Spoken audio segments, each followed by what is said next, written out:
Suatu ketika, sejak usai salat zuhur sampai menjelang maghrib, Abu Nawas keliling Baghdad sambil membawa lampu penerang.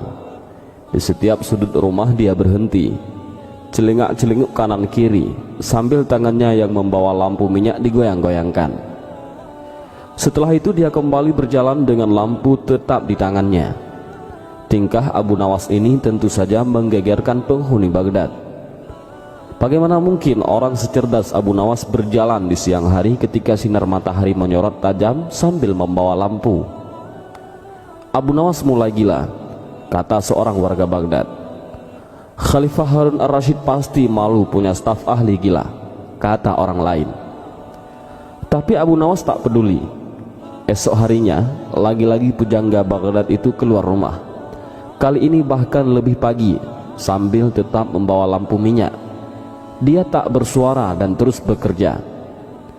Celingak-celinguk kanan kiri sambil tangannya yang membawa lampu minyak digoyang-goyangkan. Di hari kedua itu, beberapa orang masih menganggap Abu Nawas waras. Makanya mereka bertanya apa yang dicari Abu Nawas di siang hari dengan lampu di tangannya. Abu Nawas menjawab singkat, "Aku sedang mencari neraka." Abu Nawas mulai gila, pikir mereka.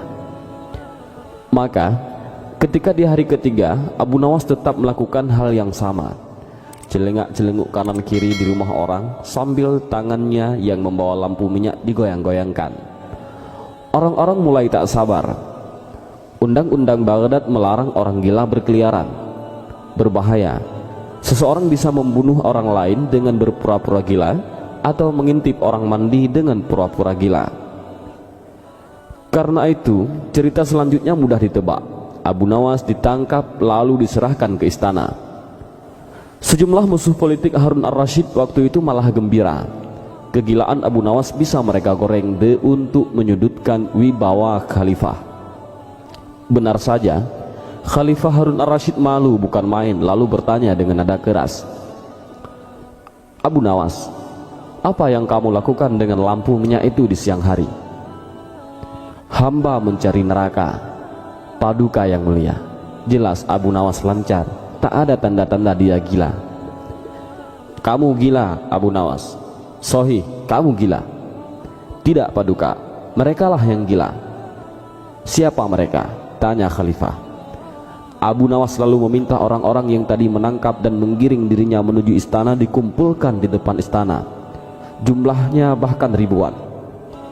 Ya, siapa orangnya yang tak menuduh Abu Nawas gila jika Khalifah sendiri menduganya gila? Setelah mereka berkumpul di depan istana, Abu Nawas didampingi Khalifah Harun mendatangi mereka. "Wahai kalian yang mengaku waras," teriak Abu Nawas kepada orang yang ada di depannya, "apakah kalian selama ini menganggap orang lain yang berbeda pikiran dan berbeda pilihan dengan kalian adalah munafik? Benar. Apakah kalian juga menyatakan para munafik itu sesat? Betul, dasar sesat," jawab mereka itu.